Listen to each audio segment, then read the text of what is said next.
wabarakatuh.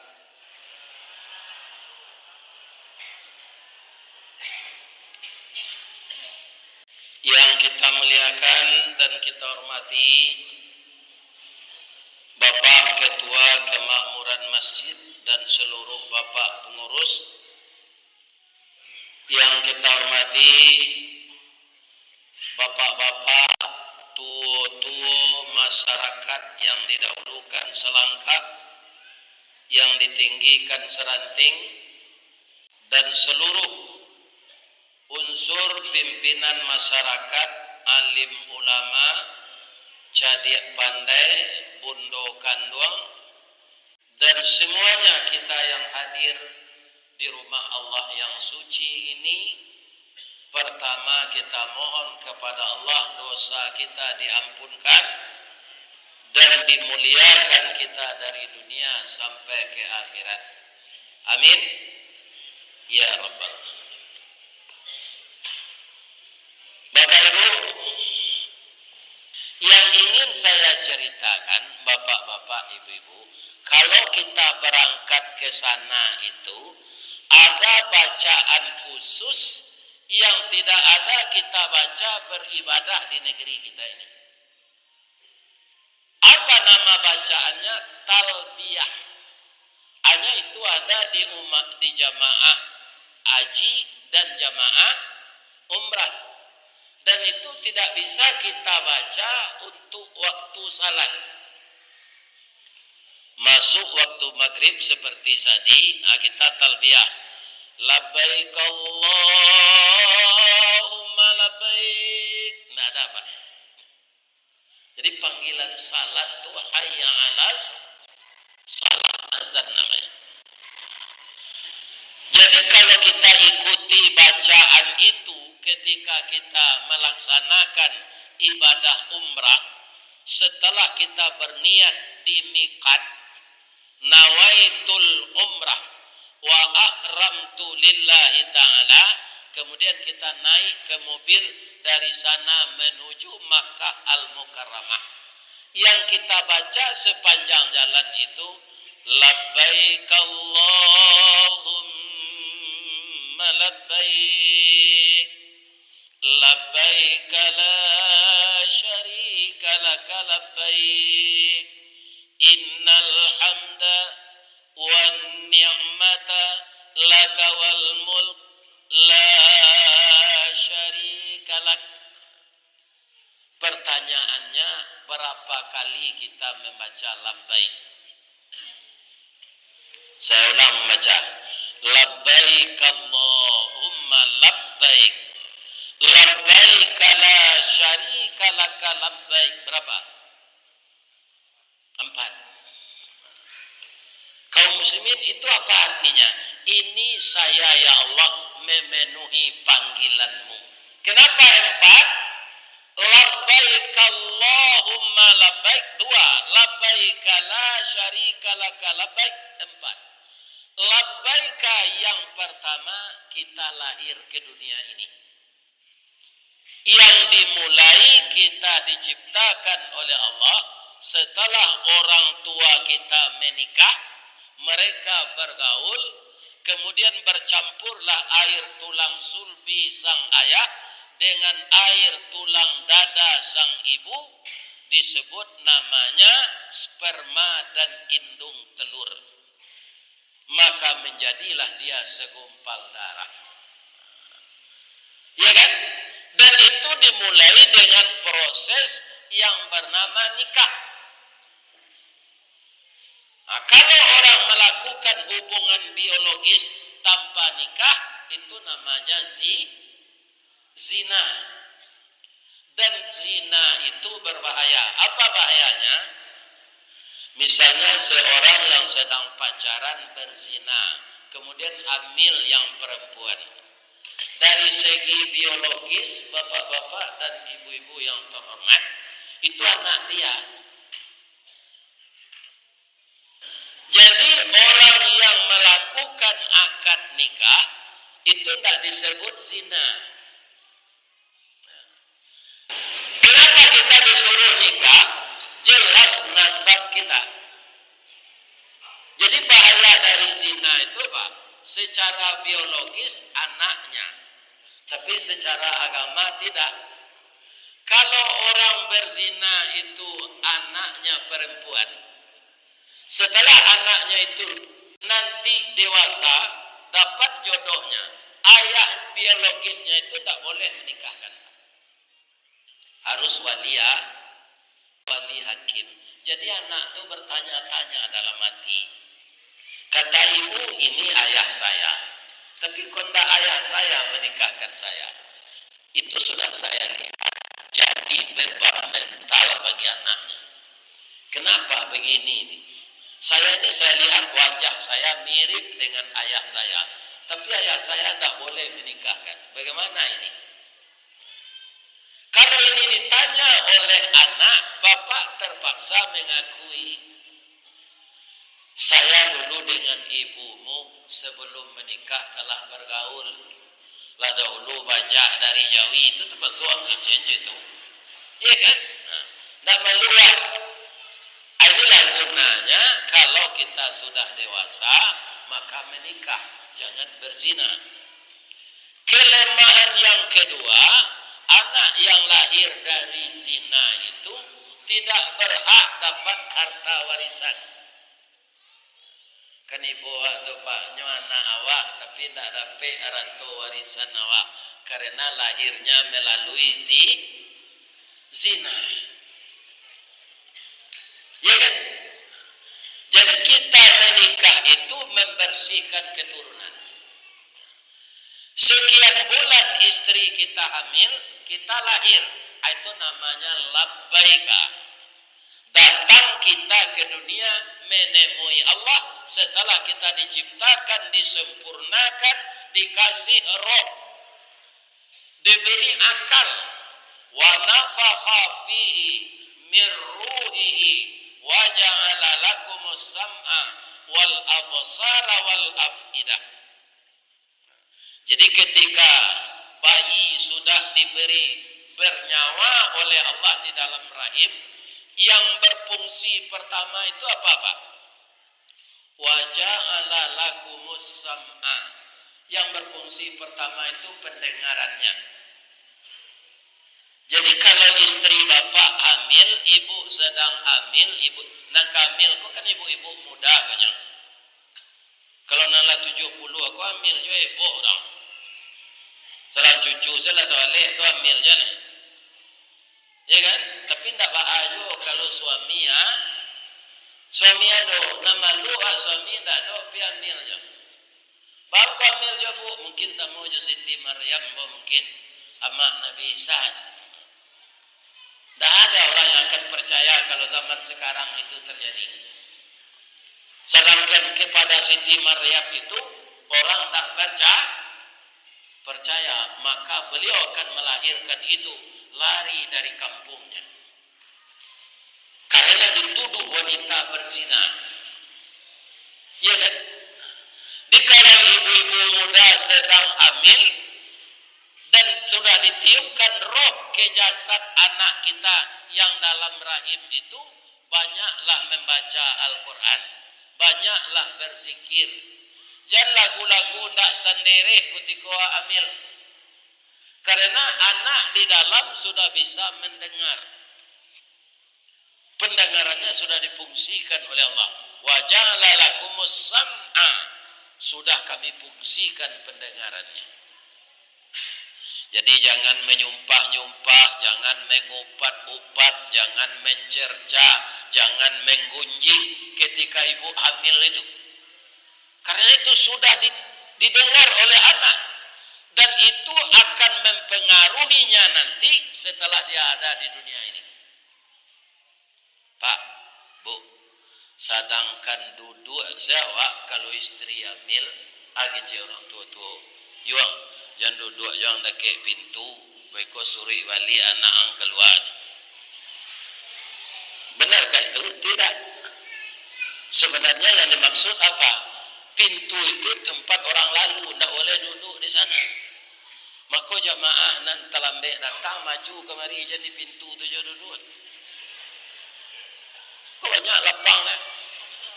Sabuk pintu tu tampaklah lalu. Kalau duduk awak senang tampek orang lalu.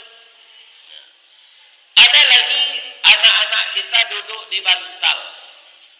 Apa kata ibunya? Nak, jangan duduk aja di bantal, dek bisu iku bekoj. Ia dek bisu iku kalau duduk di bantal? Tidak, bantal tak tampek duduk, tapi tampek kapal. Kapalo itu sebenarnya. Untuk itu ibu-ibu muda, anak-anak saya, kalau hamil agar anak itu baik akhlaknya, maka banyaklah zikir dan membaca Al-Quran. Mudah-mudahan anaknya hafiz nanti. Ya kan? Jangan melagu-lagu nanti elok ketika hamil. Jangan. Akan didengar oleh anak itu. Kita lahir ke dunia itu apa kita yang bisa? Tidak ada apa. Kita hanya bisa menangis. Dan kita tidak punya baju. Kita tidak punya celana. Kita tidak punya kain. Yang ada tangan di kepal. Ya kan? Kemudian kaki kita terangkat, tangis keluar. Kenapa? Karena kita sedang memegang janji. Janji apa? Ketika roh akan ditiupkan ke tubuh kita, Allah bertanya. Seragam pertanyaannya apa? Karena roh itu satu kali diciptakan oleh Allah. Apa pertanyaan Allah? Alastu bi rabbikum? Itu pertanyaannya pendek saja. Apakah kalian roh-roh yang telah saya ciptakan ini mengaku bertuhan kepada saya? Alastu bi rabbikum? Semua kita menjawab. Orang Kuantan Singingi, orang Ujung Batu, orang Rokan Nulu, Rokan Hilir, Kampar, Lubuk Jambi, orang Gunung Toar, Desa Pantai. Sadonya mengecek, kata orang tu, qalu bala syahidna. Jadi serentak roh itu menjawab, katanya apa? Kami mengaku semuanya ya Allah bahwa Engkau Tuhanku. Dan kami akan menyembah Engkau ya Allah. Itu makanya anak lahir itu menangis, tangannya terkepal. Ya kan, katakanlah Karma, katakanlah Hitler, katakanlah Mussolini, katakanlah Napoleon Bonaparte. Partai ketika ditiupkan roh, dia mengaku akan bertuhan kepada Allah.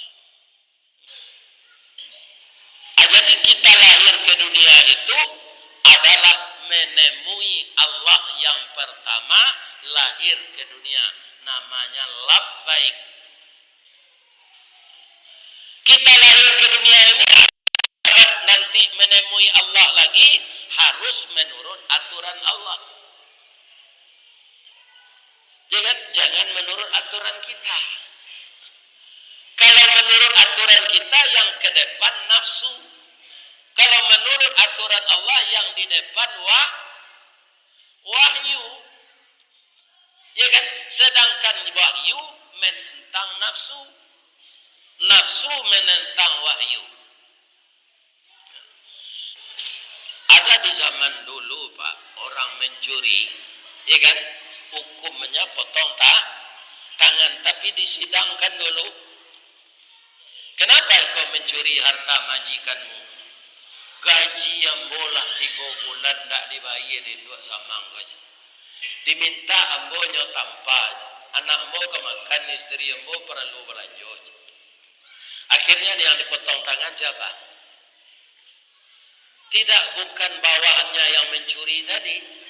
Bos yang tidak membayar gaji tadi yang dipotong tangannya. Jadi begitu orang mencuri langsung dipotong tangan, tidak. Ya kan? Diproses dulu apa sebabnya dia mencuri. Ini bapak-bapak, ibu-ibu.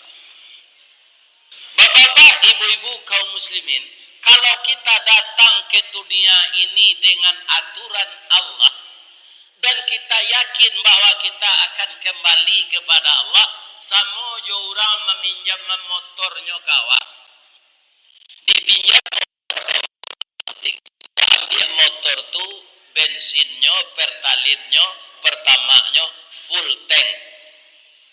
Ya kan? Olinya barasia. Gigi tariknya rancak.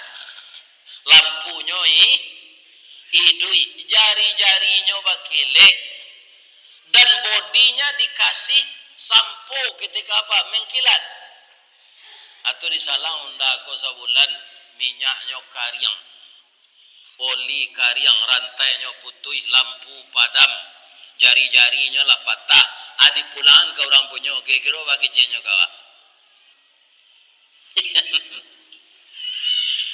Kalau kita yang punya motor itu, seperti itu pula tubuh kita dan roh ini. Ketika ditiupkan oleh Allah, roh itu bersih. Karena mencintai daki-daki dunia ini, kita berpacu dan berlomba mengumpulkan semua yang haram untuk menunjang hidup kita. Akan selamat tak kita diterima Allah setelah mati? Tidak. Innalladzina kafaru, sesungguhnya orang-orang yang engkar kepada Allah akan dimasukkan ke dalam neraka jahanam. Itulah seburuk-buruk tempat kembali. Terbakar di neraka tidak sama dengan terbakar di dunia. Kalau terbakar di dunia, Pak, habis kulit kita terbakar, kita pingsan, mati, habis sakitnya. Tapi kalau terbakar di neraka, kullama nadijat juluduhum, setelah hancur kulit mereka itu semua terbakar, hangus, baddalnahum juludan ghairaha, ditukar dengan kulit yang baru. Liyazuqul azab, supaya mereka merasakan azab. Itu bedanya terbakar di dunia dan terbakar di akhirat. Jadi ketika dikembalikan roh ini kepada Allah, dia sudah kotor, tidak karu-karuan, pasti kita kembali itu yang disebut su'ul khatimah. Sedangkan kita berharap kita meninggal, Allahumma inni as'aluka bi usnil khatimah. Ya Allah, aku minta kepada engkau supaya aku dimatikan dengan kematian yang baik. Inilah doa yang paling dibenci oleh iblis. Kalau tak mau dapat doa tu Pak, tandanya kita terpengaruh ada iblis. Ya kan? Allahumma inni as'aluka bi husnil khatimah. Tak mau dapat doa tu dah. Kan ada orang doa aku dua sana dapat dia nyanyi. Aduh, minta umur panjang, rezeki murah. Ya Allah, panjanglah umur hamba, rezekimu, rezeki murah. Itu sih yang paling urgen itu. Allahumma khtim lana a'malana wa ajalana ya Allah bi husnil khatimah. Itu lebih panjang lagi doanya. Ya kan? Wala takhtim alaina a'malana wa ajalana ya Allah bi su'il khatimah. Dan jangan engkau jadikan aku, amalku, hidupku, ibadahku dengan akhir yang buruk. Wala takhtim je, Allahumma khtim je, wala takhtim je. Jangan dibalik-balikan Pak. Nyodek bahasa Arab atau mengko bahasa Arab ko dipelajari liwat artinya. Kena salah baca kiranya awak minta masuk neraka. Tak tentu doa tu. Makanya sebaiknya setiap doa yang akan kita hafal, kita lihat artinya. Di kampung saya Pak, ada namanya serangga yang berjalan itu kerusuk. Itu namanya sirangka. Sikoa namanya Pak. Sirangka ya. Sama jadi mudianya ya. Sirangka ko sudah batalu Pak, Bu. Batanyo kanaknya nanglah keluar dari talu ko. Nah, iyo Pak. Lai kalian perhatian ayah. Lai ba ayah.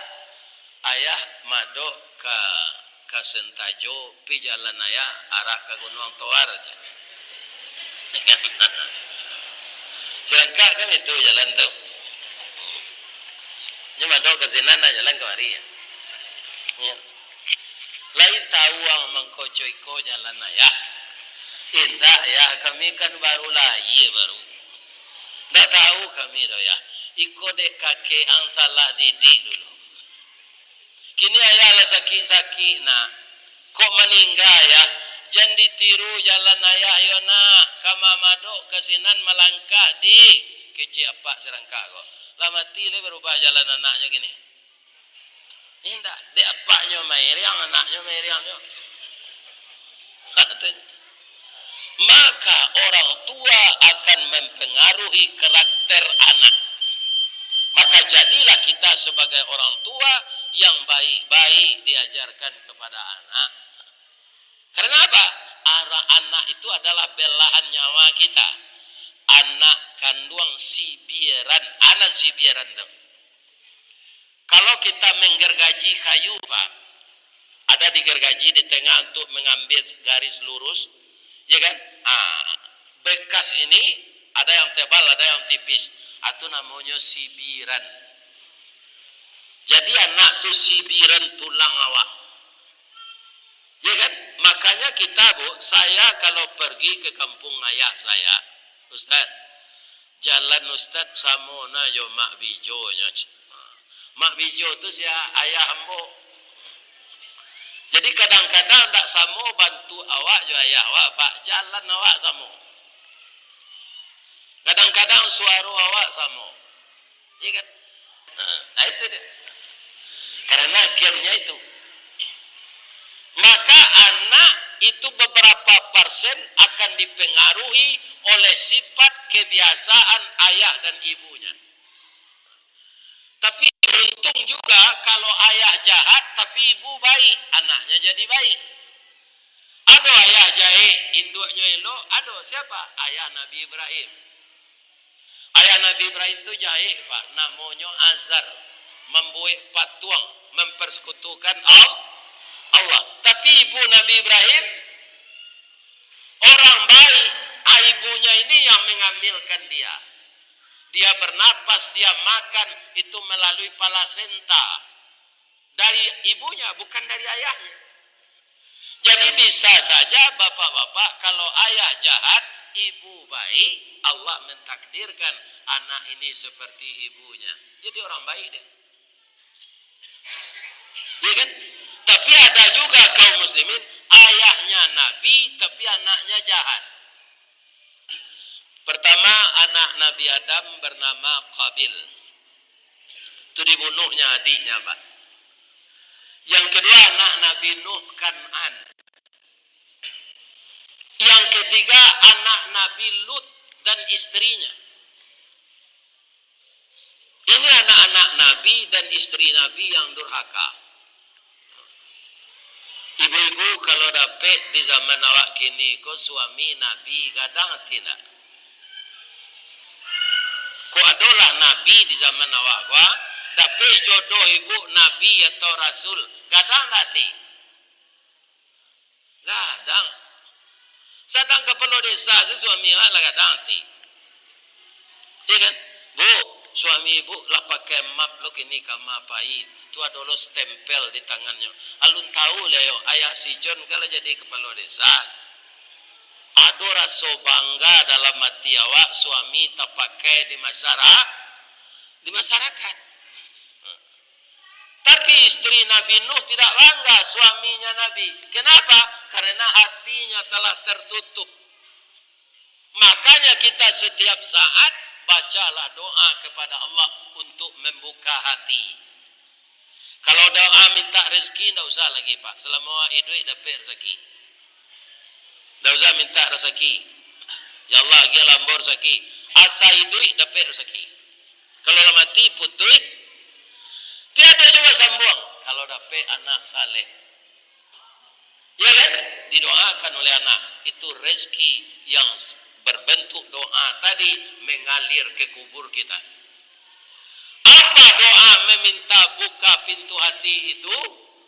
Allahumma ftah qalbi, ya Allah bukakanlah pintu hatiku, kamaftah qalbin Nabi Muhammadin sallallahu alaihi wasallam, seperti engkau membukakan pintu hati Nabi kami Muhammad sallallahu alaihi. Kalau hati kita tidak terbuka, Pak, itu namanya tertutup. Agar hati kita tidak kafir, tidak tertutup, baca doanya. Kalau hati kita telah terbuka seperti hati Nabi, itu akan masuk pelajaran semua. Tapi kalau hati kita tertutup, Nabi yang memberi pelajaran, kita tidak mau mendengarnya. Contohnya apa? Abu Talib. Abu Talib itu, Pak, memelihara Nabi semenjak umur 8 tahun setelah kakeknya meninggal. Sampai dia menikah dengan ibu Khadijah. Terus Nabi itu bapak-bapak dan ibu-ibu jadi rasul. Walaupun Abu Talib tidak masuk Islam, tapi dia membela Nabi. Iya kan? Namun bapak-bapak para jemaah, karena hatinya tertutup, ketika dia sudah payah merenggang nyawa akan mati, apa kata Nabi? Paman, Yona, akuilah Ananda sebagai rasul. Bacalah 2 kalimat syahadat. Ananda menuntunkan kepada paman. Apa jawab Abu Talib? Dia peluk Nabi, Pak Muhammad. Saya sayang padamu, nak. Bagaimana sayang saya sudah engkau buktikan. Tapi untuk membaca kalimat yang engkau baca itu, jangan disuruh saya lagi. Lebih baik saya menyandang langit dan bumi ini segala isinya daripada membaca itu. Menangis Nabi, Pak. Karena dia tahu pamannya ini sudah banyak membantu Islam secara tidak langsung. Nabi menangis itu turun ayat mengingatkan. Apa bunyi ayat? Innaka la tahdi man ahbabta walakinnallah yahdi man yasha. Engkau tidak akan bisa menunjuki orang yang engkau cintai Muhammad, tapi Allah menunjuki orang yang dia sayangi.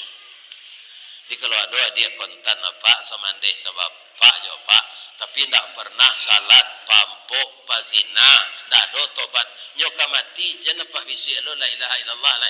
Kalau nyopa kuah bau sekrete kuah dak nyolalo tu. Nyoka payah tu. Abi tu tertengahnya. Mati sudah tu. Ya? Orang itu akan mati dengan kebiasaannya yang buruk kalau dia tidak tobat. Agar kita jangan kafir, masuk kita ke labbaika yang kedua. Labbaika yang kedua apa? Kan nyampe tadi Pak. Labbaika yang kedua, kita hadir di masjid setiap terdengar suara azan. Jadi labbaika yang kedua itu menghadiri salat berjamaah ke masjid, yang terutama sekali laki-laki, Pak. Apa salat wajib na 5 waktu? Kalau apa masih kerajo, kan ada musala di kantor. Berjamaah sinanjan seorang-seorang. Yang telah pensiun, rajinlah ke masjid ini salat berjamaah. Salat sunat boleh di rumah. Salat wajib yang 5 waktu di masjid. Kalau bapak salat 5 waktu di rumah, itu laki-laki salehah. Sedangkan kita laki-laki kok saleh, bukan salehah. Ya kan?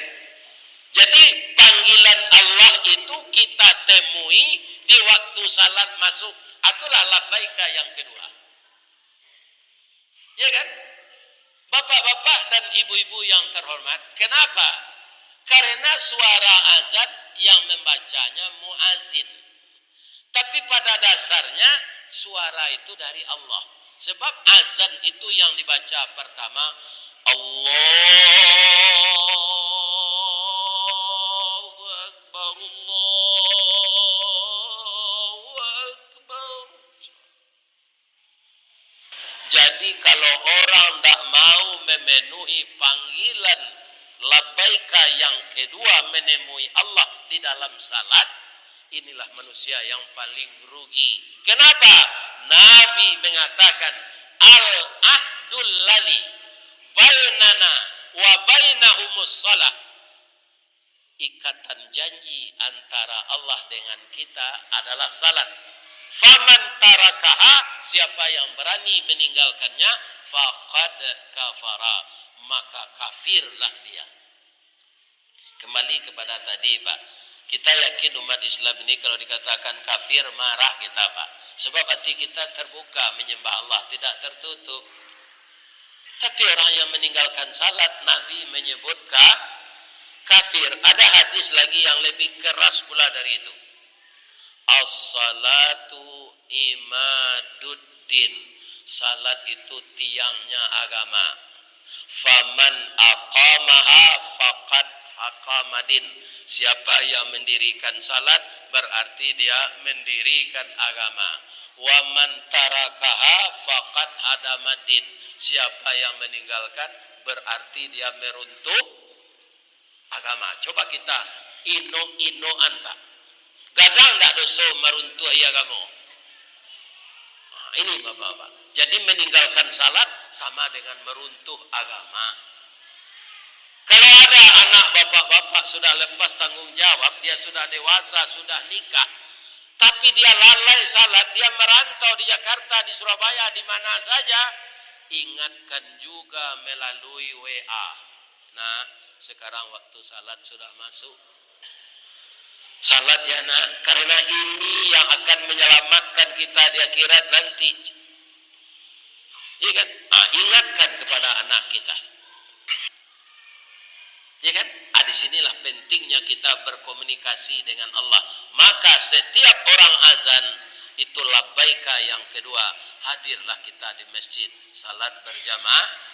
Tinggal ke kebun dulu, ndak usah metik sawit dulu, salat dulu. Nanti sudah salat 10 menit, pergilah ke kebun balik. Ya kan? Ndak akan terhalang kerja kita dengan ibadah. Karena kesibukan urusan dunia, kita lalai salat berjamaah. Itu suatu kerugian. Inilah yang disebut oleh Allah wal as, demi masa. Bersumpah Allah dengan masa, innal insana lafi khus. Manusia itu dalam kerugian. Kecuali yang tidak rugi itu siapa? Orang yang beriman. Orang beriman itu apa?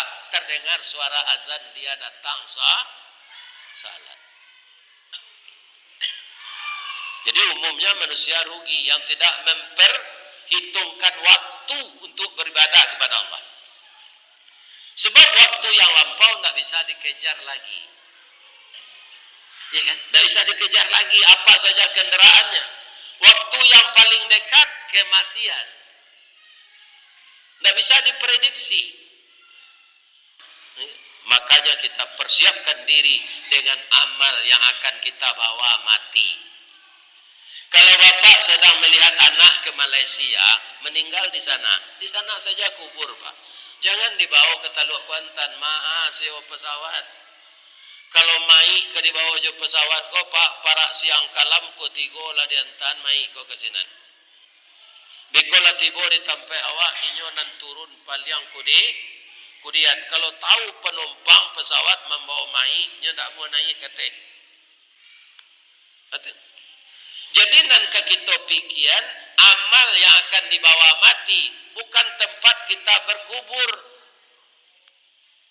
Ada orang tak pernah salat, Pak, pi tanahnya laweh di mukom saji. Keceknya ke anaknya, nak, ayah kalau sakit-sakit gua. Ayah kan tak salat dah nak. Tapi kok mati ayah kuburnya dikubur di muka, di tanah di mukom saji. Kaya, bayar boleh terang aja dia ayah orang azan. Sedang hidup kelerakan tak kumpul saji dah. Apalagi lah mati lo ke mendengar suara Jadi yang penting tak tempat kita berkubur, ya kan?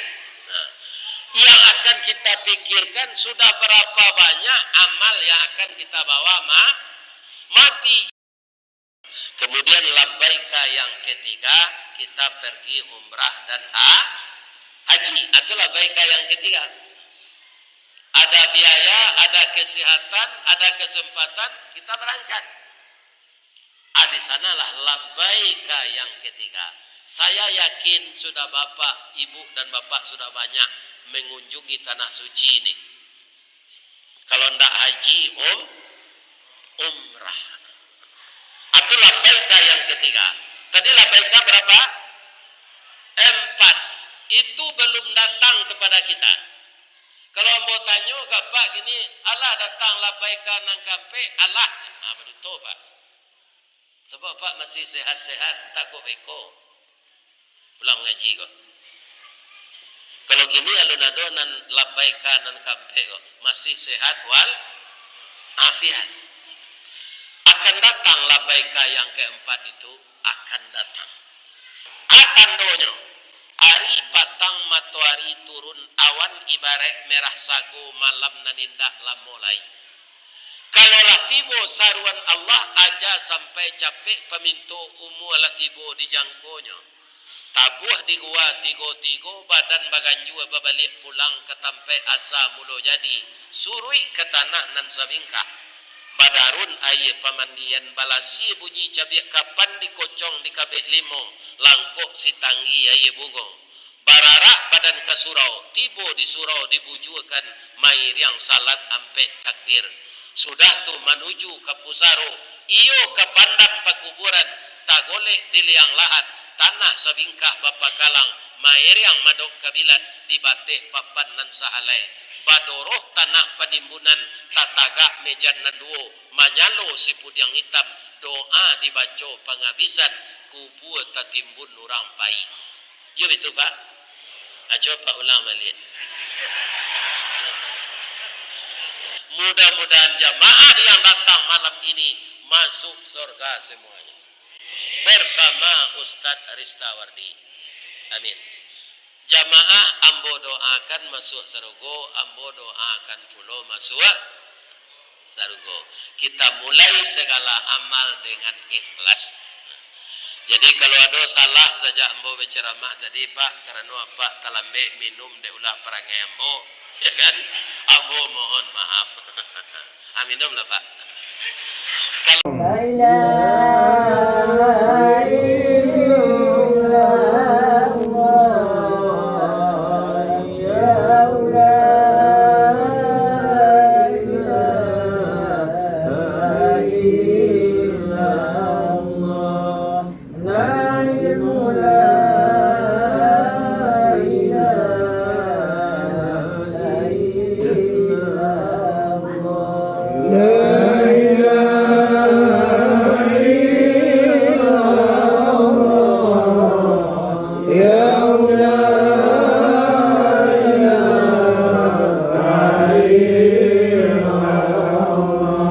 No.